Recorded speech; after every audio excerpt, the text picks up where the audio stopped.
You may not believe it, but clocks are full of math. They sure are. Telling and writing time is a lesson we all remember from when we were young. What time does the digital clock say now? 3 o'clock. And what time does the traditional clock say? It also says 3 o'clock.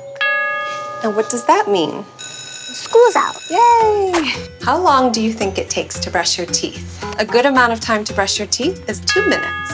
These simple lessons lay the groundwork for the future. 2 minutes.